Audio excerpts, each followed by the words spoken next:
الحمد لله رب العالمين. أشهد أن لا إله إلا الله وحده لا شريك له، وأشهد أن سيدنا ومولانا محمدًا عبده ورسوله، صلى الله تبارك وتعالى عليه وعلى آله وأصحابه وذرياته أجمعين. أما بعد، فعن أبي أمامة الباهلي رضي الله تعالى عنه أنه قال: ذكر لرسول الله صلى الله تعالى عليه وسلم رجلان، أحدهما عالم والآخر عابد، فقال رسول الله صلى الله تعالى عليه وسلم: فضل العالم على العابد كفضلي على أدناكم، أو كما قال عليه الصلاة والسلام. معزز صدر اجلاس،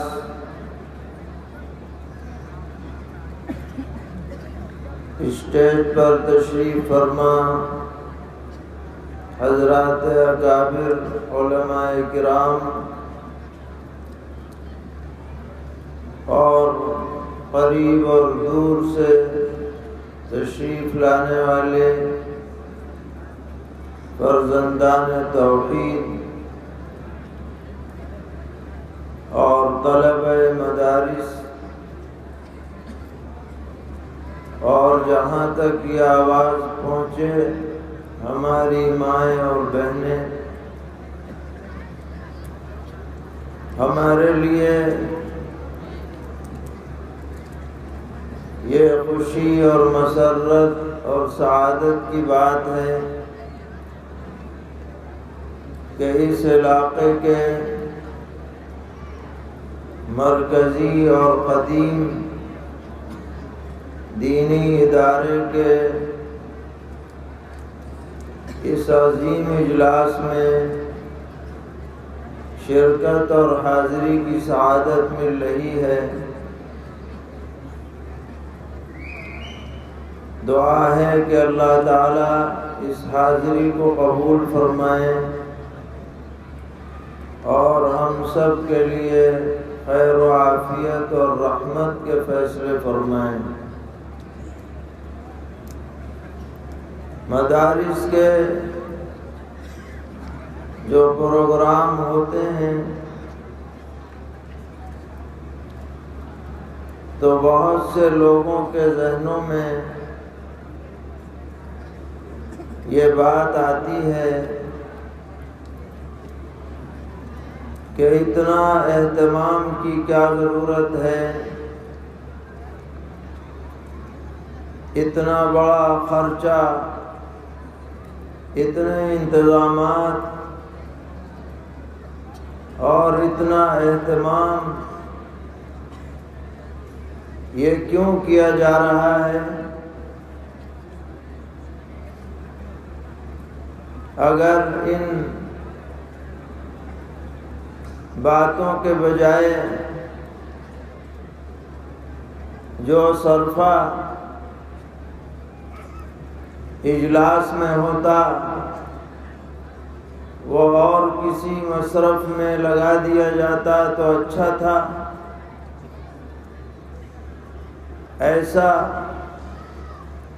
بعض لوگوں کے ذہن میں خیال آتا ہے، تو یہ خیال صحیح نہیں ہے، اس لیے کہ یہ پروگرام اور یہ اجلاس بعض اہم مقاصد کو سامنے رکھ کر منعقد کیے جاتے ہیں۔ ان میں سے ایک مقصد تو یہ ہے کہ مدرسہ جو خدمات انجام دے رہا ہے اس کی کارگزاری لوگوں کے سامنے آئے، تاکہ معاونین کو دلی اطمینان اور اعتماد حاصل ہو اور وہ مزید آگے بڑھ کر تعاون کیا کریں۔ ایک یہ مقصد ہے۔ اسی طرح ایک اہم غرض یہ بھی ہوتی ہے کہ ہمارے جو طلبہ عزیز قرآن پاک حفظ مکمل کریں یا علماء اپنا نصاب مکمل کریں،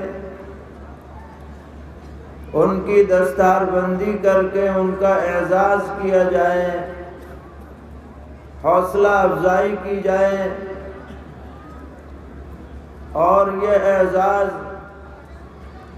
ان کی ذات کا تو ہے ہی، لیکن یہ دراصل اللہ کی کتاب کا اعزاز ہے اور اس علم کا اعزاز ہے جو اللہ تعالیٰ نے ان کے سینوں کے اندر محفوظ فرمایا ہے۔ اس عزت افزائی سے جو اجلاس کے شرکاء ہیں ان کو ترغیب دی جاتی ہے کہ آج ان بچوں نے یہ سعادت حاصل کی ہے، خدا کرے کہ کل وہ دن بھی آئے جب ہمارے بچوں کو بھی یہ سعادت ملے، پوتوں کو ملے، نواسوں کو ملے، بھتیجوں کو ملے، بھانجوں کو ملے، خاندان والوں کو ملے، کیونکہ یہ علم عزت کا باعث ہے۔ یہ قرآن پاک جو ان طلباء کے سینوں میں محفوظ ہے، یہ اپنی ذات کے اعتبار سے باعزت ہے، اور جو قرآن سے وابستہ ہو جائے گا اللہ تبارک و تعالی اس کو بھی عزت سے نوازتے ہیں۔ تو ان طلباء کی حوصلہ افزائی، لوگوں کے اندر ترغیب اور دین کی عظمت دل میں پیدا کرنا، یہ ان اجلاسوں کے پیش نظر ہوتا ہے، اور الحمدللہ یہ بات ذہنوں میں راسخ ہوتی ہے۔ اس لیے انہیں بالکل بھی ہلکے میں نہ لیا جائے،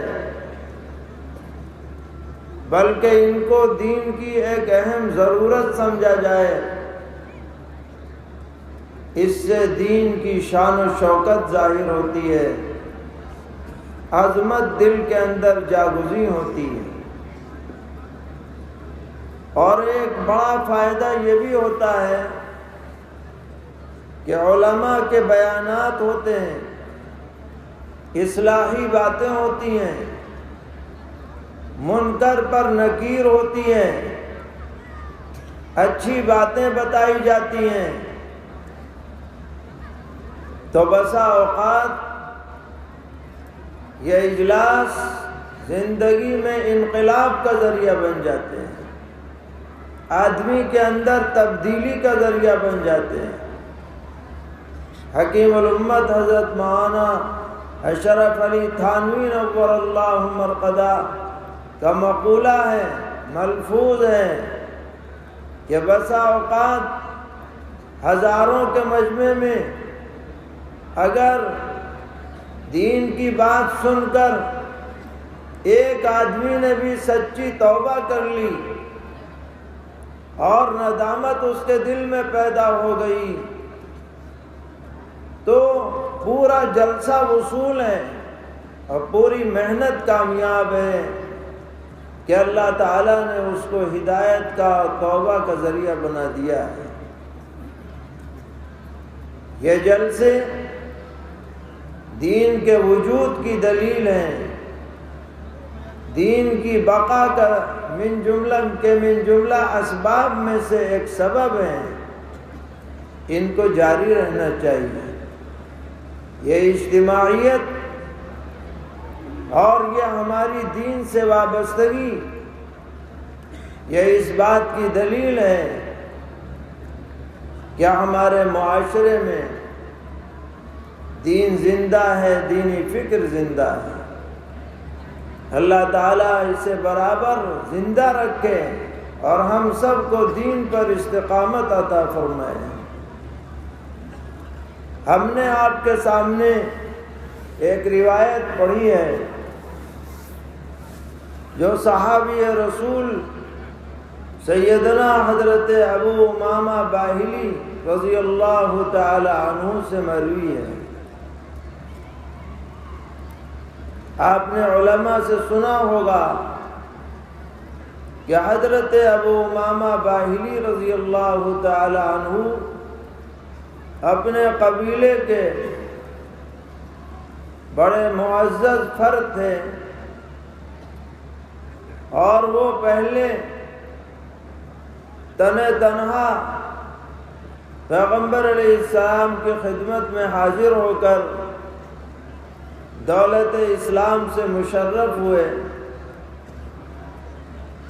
تو پیغمبر علیہ السلام نے ان کو حکم دیا کہ اپنے قبیلے واپس جاؤ اور ان کو اسلام کی دعوت پیش کرو۔ چنانچہ یہ واپس پہنچے۔ قبیلے والوں کو بھنک مل گئی تھی کہ آپ اسلام لا چکے ہیں، تو انہوں نے آپ سے سوالات کرنے شروع کیے اور یہ کہا کہ معلوم ہوا کہ آپ بد دین ہو گئے ہیں، اپنے باپ دادوں کے دین سے پھر گئے ہیں۔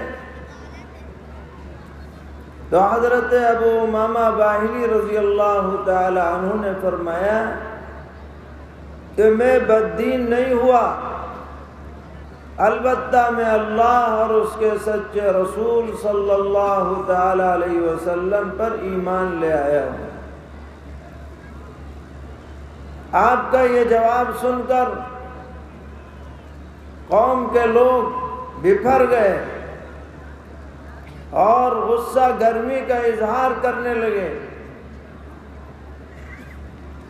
اسی درمیان میں آپ سفر سے آئے تھے، آپ نے ان سے پانی مانگا کہ مجھے پیاس لگ رہی ہے، پانی دو۔ تو قوم کے لوگوں نے صاف منع کر دیا کہ ہم تمہیں نہ کھانا دیں گے نہ پانی دیں گے، جب تک تم ہمارے دین پر واپس نہیں لوٹ آؤ گے تمہارا گویا کہ حقہ پانی بند ہے، تمہیں کچھ نہیں دیا جائے گا۔ فرماتے ہیں کہ میں پیاس سے بالکل نڈھال ہو گیا، بھوک کے مارے بے حال ہو گیا۔ اسی حالت میں مجھے نیند آئی اور خواب میں نے دیکھا کہ ایک شخص ایک برتن میں میرے لیے دودھ لے کر کے آیا ہے، اور میں نے خواب ہی میں خوب جی بھر کر کے وہ دودھ پی لیا اور سیراب ہو گیا۔ اور اللہ کی قدرت کہ جب میری آنکھ کھلی تو نہ پیاس کا اثر تھا نہ بھوک کا۔ اس خواب کو اللہ تعالیٰ نے میرے لیے حقیقت بنا دیا۔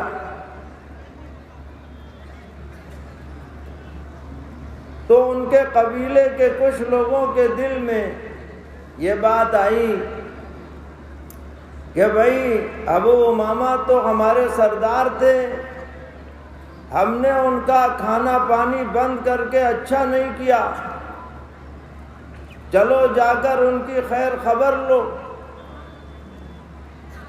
اب جب وہ لوگ آئے اور انہوں نے آپ کی حالت دیکھی کہ بالکل تر و تازہ ہیں، حشاش بشاش ہیں، نہ پیاس کا اثر ہے نہ بھوک کا، پوچھا کہ ہم پانی پلائیں کہ نہیں ضرورت نہیں ہے، کھانا کھلائیں کہ نہیں ضرورت نہیں ہے، میرے اللہ نے مجھے کھلا پلا دیا۔ گویا یہ کرامت ظاہر ہوئی۔ اس بات سے قبیلے کے لوگ متاثر ہوئے اور رفتہ رفتہ جلد ہی وہ پورا قبیلہ اسلام کے دامن سے وابستہ ہو گیا۔ حضرت ابو امامہ باہلی رضی اللہ تعالی عنہ بیعت رضوان میں بھی شامل ہوئے، اور پیغمبر علیہ السلام ان کا بڑا اعزاز اور اکرام فرماتے تھے، اور ذخیرہ حدیث میں 250 روایتیں آپ کے حوالے سے سند سے مروی ہیں۔ وہ روایت فرما رہے ہیں کہ سرور عالم صلی اللہ تعالی علیہ وسلم کی خدمت میں 2 آدمیوں کا تذکرہ ہوا، ان میں سے ایک عالم تھے اور دوسرے محض عبادت گزار تھے۔ عالم کا مطلب یہ کہ قرآن پاک پڑھے ہوئے، احادیث شریفہ کو جاننے والے، قرآن کے معانی کو سمجھنے والے، علم دین کے مشغلے میں لگنے والے، اور عابد سے مطلب یہ ہے کہ بقدر ضرورت علم دین سیکھ کر اپنا وقت زیادہ تر عبادت میں لگانے والے۔ عابد سے مراد بالکل نرا جاہل نہیں ہے، کیونکہ نرا جاہل تو صحیح نماز بھی نہیں پڑھ سکتا، فرائض بھی نہیں ادا کر سکتا۔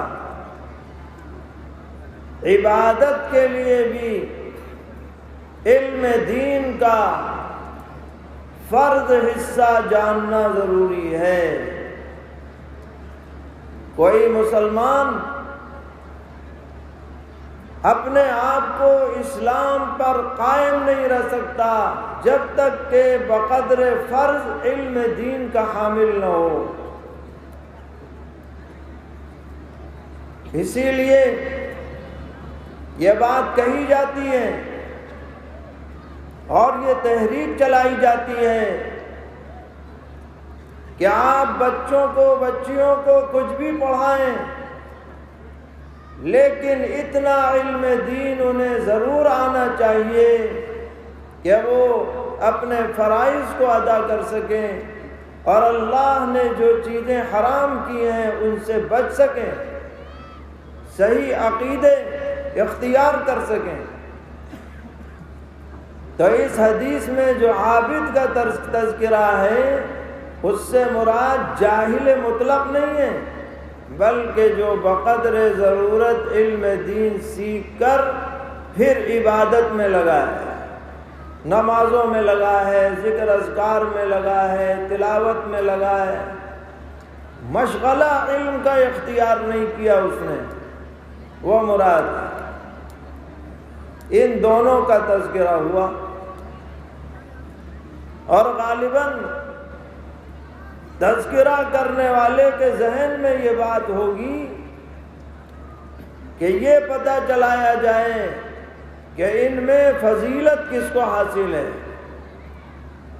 جو ہر وقت نماز پڑھتا رہتا ہے، نوافل میں لگا رہتا ہے، تسبیح اس کے ہاتھ میں رہتی ہے، ذکر اذکار کرتا رہتا ہے، یہ افضل ہے یا وہ عالم دین افضل ہے جو تعلیم و تعلم کے مشغلے میں لگا ہوا ہے؟ یہ آدمی کے ذہن میں سوال رہا ہوگا۔ سرور عالم صلی اللہ تعالی علیہ وسلم نے فرمایا، اور بہت ہی بڑی بات فرما دی، اور حدیث بھی یہ صحیح ہے، اعلیٰ درجے کی ہے۔ پیغمبر علیہ السلام نے فرمایا، فضل العالم علی العابد کفضلی علی ادناکم، کہ عالم کی فضیلت عابد پر ایسی ہے جیسے کہ میری فضیلت تم میں سب سے کم درجے کے صحابی پر۔ کہاں نبی کا مقام ہے اور کہاں صحابہ کا مقام ہے؟ جیسے کہ فضیلت نبی کی ادنا صحابی پر حاصل ہے، ایسے فضیلت عالم کی عابد پر ہے۔ یہ پیغمبر علیہ الصلوۃ والسلام فرما رہے ہیں۔ اس سے آپ علماء کے مقام کا اندازہ لگا سکتے ہیں۔ اسی حدیث میں آگے فرمایا پیغمبر علیہ السلام نے کہ اللہ تبارک و تعالی فرشتے تمام دنیا کی مخلوقات حتیٰ کہ بلوں میں رہنے والی چیونٹیاں اور سمندر میں تیرنے والی مچھلیاں، یہ سب دعائے خیر کرتی ہیں۔ کس کے لیے؟ علی معلم الناس الخیر، اس شخص کے لیے جو عوام کو، لوگوں کو خیر کی تعلیم دیتا ہے، اچھی باتیں بتاتا ہے،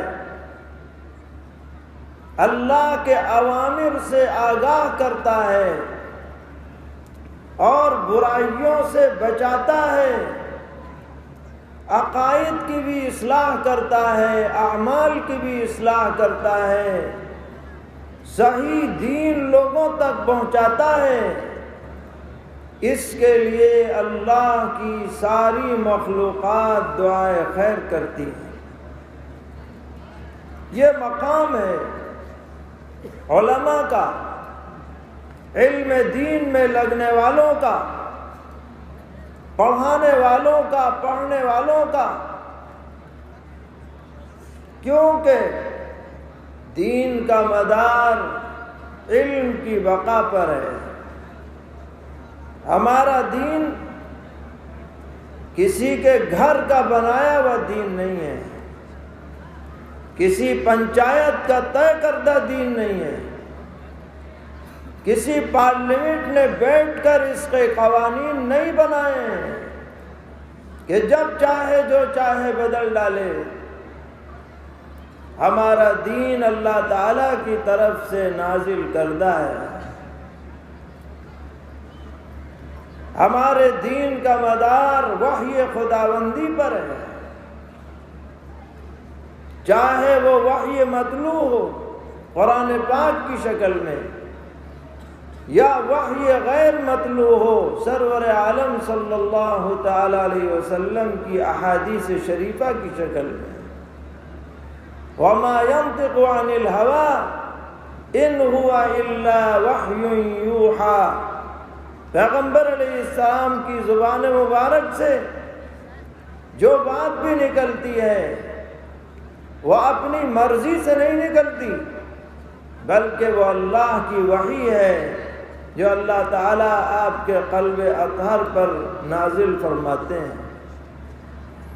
تو جب دین کا مدار علم پر ہے اور علم کے بغیر دین صحیح باقی نہیں رہ سکتا، تو جو اس ذمہ داری کو بجا لا رہے ہیں، جنہوں نے اپنی زندگی اس کام کے لیے وقف کر دی ہے، جن کی صبح، جن کی شام، جن کی رات جن کا اٹھنا بیٹھنا علم سے وابستہ ہے، ان سے افضل روئے زمین پر اور کوئی جماعت نہیں ہے۔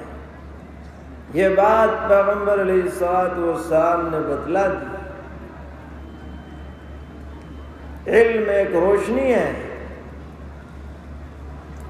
جس کی روشنی میں آدمی کو زندگی کا سفر طے کرنا ہے۔ اگر یہ تعلیم و تعلم کا سلسلہ جاری نہ رہتا تو جو دین کی اصلی شکل ہے، جیسا دین نازل ہوا تھا، کب کا وہ بگڑ چکا ہوتا۔ علم کی بقا کی وجہ سے اور اللہ تبارک و تعالی کی طرف سے اس کی حفاظت کے فیصلے کی وجہ سے جو دین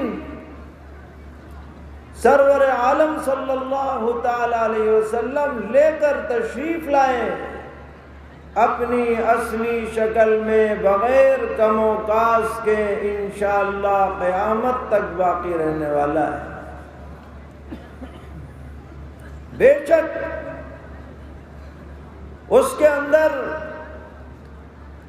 تبدیلی کی کوششیں کی جائیں گی،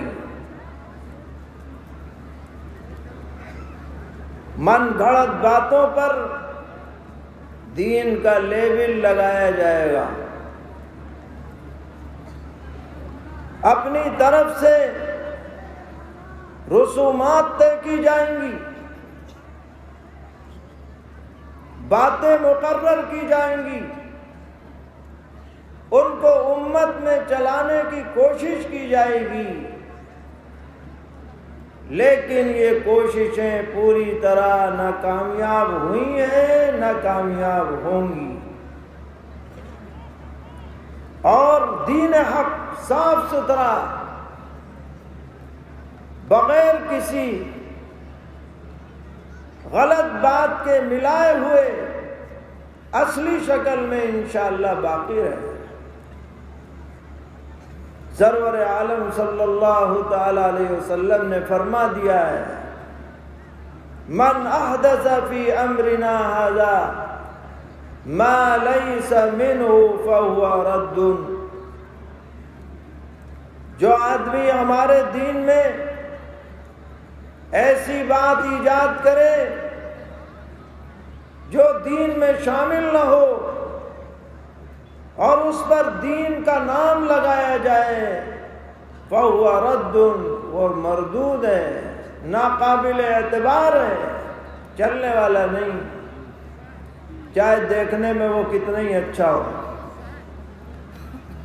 اس کی مثال ایسی ہے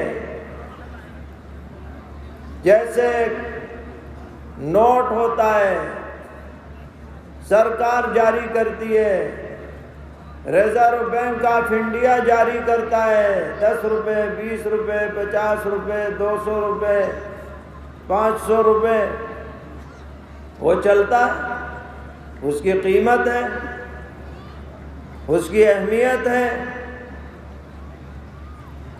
وہ اصلی نوٹ ہے۔ اور ایک آدمی اپنے گھر بیٹھ کر رنگین پرنٹر سے بڑھیا آرٹ پیپر پر نقلی نوٹ چھاپ دے،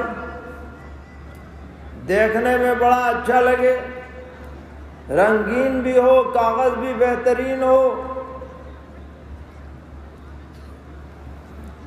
تو اس نوٹ سے بچوں کا چورن تو مل سکتا ہے لیکن قیمت نہیں مل سکتی، اور سرکار کو پتہ چل گیا تو مقدمہ الگ درج ہو جائے گا۔ کیوں؟ یہ نقلی ہے، یہ اپنی طرف سے بنایا ہوا ہے، یہ معتمد نہیں ہے، اس کی کوئی قیمت نہیں۔ اسی طرح وہ عمل جو شریعت اور سنت کے خلاف ہو، ساری دنیا بھی اسے اچھا کہے، قابل اجر و ثواب مانے، اللہ کے نزدیک اس کی کوئی مچھر کے پر کے برابر بھی حیثیت نہیں۔ تو علم صحیح کے اوپر ہمارے دین کا مدار ہے، اور یہ علم صحیح باقی رہے گا تعلیم و تعلم کے ذریعے سے۔ اسی لیے ہمارے اکابر نے یہ ادارے قائم کیے، دینی تعلیم کے ادارے، جہاں ابتدائی تعلیم بھی دی جاتی ہے، اعلیٰ تعلیم بھی دی جاتی ہے، اور دین کی بقا کے لیے جو بھی کوششیں ہو سکتی ہیں اور ہونی چاہیے زمانے کے تقاضوں کے اعتبار سے، ان کو بھی انجام دیا جاتا ہے۔ اس اعتبار سے یہ ادارے دین کے قلعے ہیں۔ آج جو الحمدللہ ہماری مسجدیں آباد ہیں، داڑھی ٹوپی کا چلن ہے، اسلامی شعائر جا بجا نظر آتے ہیں، یہ انہی مدارس کا فیض ہے۔ اللہ تعالیٰ ان گلشنوں کو آباد اور شاداب رکھیں، ہر طرح کے فتنوں سے محفوظ رکھیں،